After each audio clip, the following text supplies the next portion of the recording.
ফাহিমা ক্লান্ত হয়ে ঢপ করে ফ্লোরে বসে পড়ল। হাত থেকে লাঠি পড়ে গিয়ে মৃদু আওয়াজ তুলে। তার শরীর ঘেমে একাকার। কপালে বিন্দু বিন্দু ঘাম হাতের তালু দিয়ে মুছে বার কয়েক জোরে জোরে নিঃশ্বাস ফেলল। এরপর চোখ তুলে সামনে তাকালো। রিমান্ডে কোনো পুরুষই টিকতে পারে না। সেখানে একটি মেয়ে আজ 4 দিন ধরে রিমান্ডে। তার সামনে বাধা অবস্থায় ঝিমুচ্ছে। 4 দিনে একবারও মুখ দিয়ে টু শব্দটি করল না। শারীরিক মানসিক কত নির্যাতন করা হয়েছে, তবুও ব্যথায় আর্তনাদ অবধি করেনি। মনে হচ্ছে একটা পাথরকে পিটানো হচ্ছে, যে পাথরে রক্ত ঝরে কিন্তু জবান খোলে না। তখন সেখানে আগমন ঘটে ইন্সপেক্টর তুষারের। তুষারকে দেখে ফাহিমা কাতর স্বরে বলল, সম্ভব না, আর কিছুতেই কথা বলছে না। তুষার অভিজ্ঞ চোখে মেয়েটিকে 2-1 সেকেন্ড দেখল। এরপর গভীর কণ্ঠে ফাহিমাকে বলল, আপনি যান।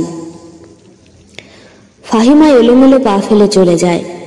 তুষার একটা চেয়ার নিয়ে মেয়েটির সামনে বসল।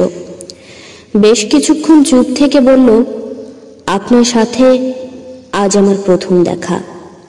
মেয়েটি কিছু বলল না, তাকালো না। তুষার মেয়েটির দিকে সূক্ষ্ম দৃষ্টি মিলে তাকালো, বলল, মা বাবাকে মনে পড়ে? মেয়েটি চোখ তুলে তাকায়।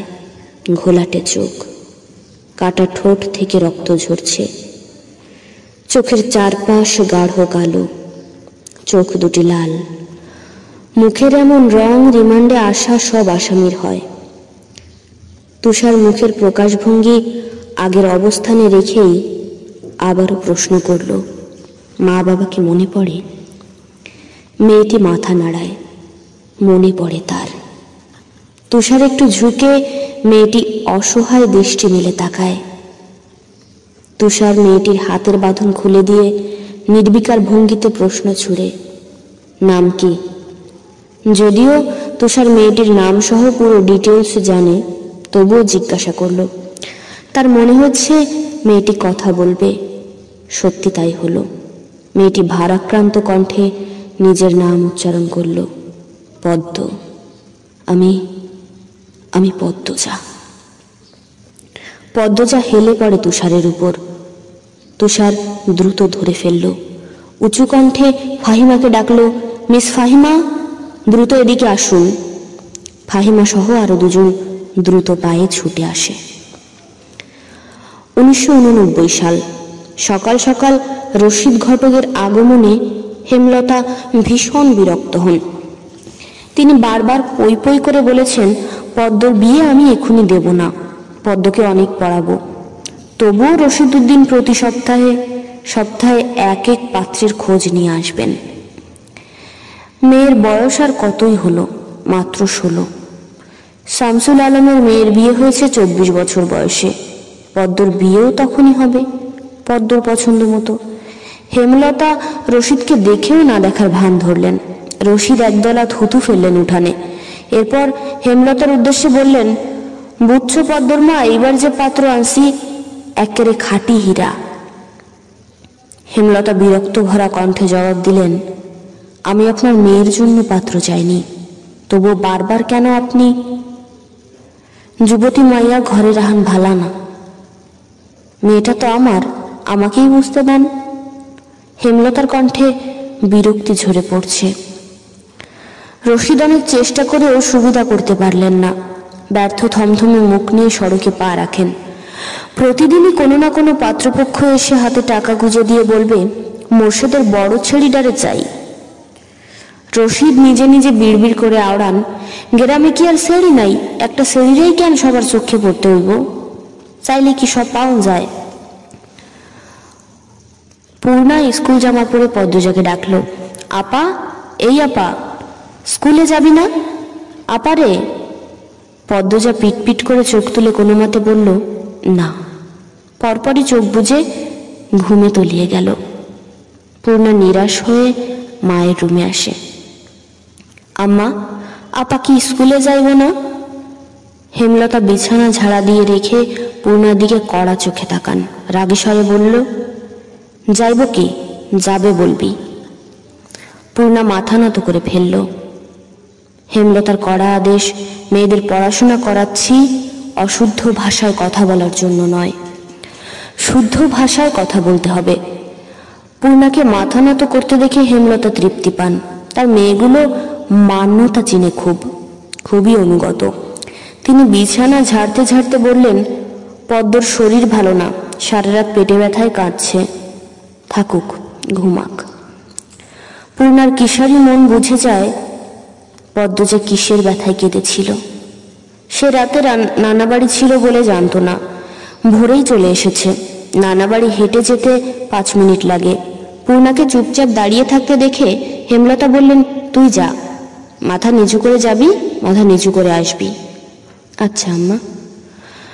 পূর্ণা রুমে এসে আয়নার সামনে দাঁড়ালো, নিজেকে খুঁটিয়ে খুঁটিয়ে দেখল। এরপর গত মাসে মেলা থেকে আনা লাল লিপস্টিক গাঢ় করে ঠোঁটে মাখে। 14 বছরের পূর্ণার ইদানিং খুব সাজতে ইচ্ছে করে।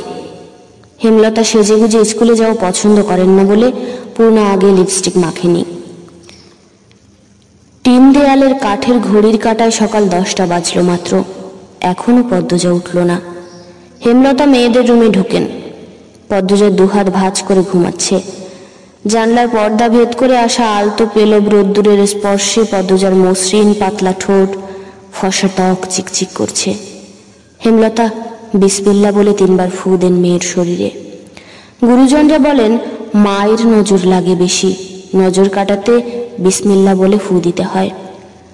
হেমলতার মায়া লাগছে পদ্মজার ঘুম ভাঙাতে, তবুও আদুরে গলায় ডাকছেন, পদ্ম, এই পদ্ম।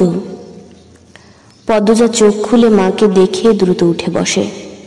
যেদিন ঘুম থেকে উঠতে দেরি হয় সেদিনই হেমলতা ডেকে তোলেন। পদ্মজা অপরাধী কণ্ঠে প্রশ্ন করল, বেশি দেরি হয়ে গেছে আম্মা? সমস্যা নেই, মুখ ধুয়ে খেতে আয়। পদ্মজা দ্রুত কলপাড়ে গিয়ে ব্রাশ করে, মুখ ধৌত করে। হেমলতা শিক্ষকের মেয়ে, তাই তার মধ্যে নিয়ম নীতির প্রভাব বেশি। মেয়েদের শক্তপোক্ত নিয়মে রেখে বড় করেছেন। পদ্মজা রান্নাঘরে ঢুকে দেখল প্লেটে খাবার সাজানো। সে মৃদু হেসে প্লেট নিয়ে টেবিলে গিয়ে বসল। তখন হেমলতা আসেন। পদ্ম দ্রুত ওড়না দিয়ে মাথা ঢাকে। হেমলতার দেওয়া আর একটা নিয়ম, খাওয়ার সময় মাথা ঢেকে খেতে হবে। পদ্মজা নিশ্চুপ থেকে শান্ত ভঙ্গিতে খেতে থাকল। হেমলতা মেয়েকে সহজ কণ্ঠে বললেন, তাড়াহুড়ো করছিস কেন? মুখ ধুতে গিয়ে চুল ভিজিয়ে এসেছিস, খেয়ে রোদে বসে চুলটা শুকিয়ে নিবি। আচ্ছা আম্মা। আম্মা, পূর্ণা প্রেমা আসে নাই? পূর্ণা আসছে, স্কুলে গেছে। প্রেমা দুপুরে আসবে। আম্মা, আব্বা কবে আসবেন? পদ্মজার প্রশ্নে হেমলতা দাঁড়িয়ে পড়লেন। শুকনো গলায় জবাব দেন, জানি না, খাওয়ার সময় কথা বলতে নেই। হেমলতা চলে যেতেই পদ্মজার চোখ থেকে টুপ করে 1 ফোঁটা জল পড়ে পাতে। পদ্মজা দ্রুত হাতের উল্টো পাশ দিয়ে চোখের জল মুছে। পদ্মজার জীবনে জন্মদাতা আছে ঠিকই, কিন্তু জন্মদাতার আদর নেই। সে জানে না তার দোষটা কি, কেন নিজের বাবা বাকি বোনদের আদর করলেও তাকে করে না, কথা অবধিও বলেন না। 2 বার মাকে জিজ্ঞাসা করে সে, আমি কি তোমাদের সত্যিকারের মেয়ে আম্মা? সন্তান হয় না বলে কি দত্তক এনেছিলে? আব্বা কেন আমাকে এত অবহেলা করেন? মা বলো না। হেমলতা তখন নিশ্চুপ থাকেন। অনেকক্ষণ পর বলেন, তুই আমার গর্ভের সন্তান আর তোর বাবারই মেয়ে। এখন যা, পড়তে বস, অনেক পড়তে হবে তোর। ব্যাস, এইটুকুই।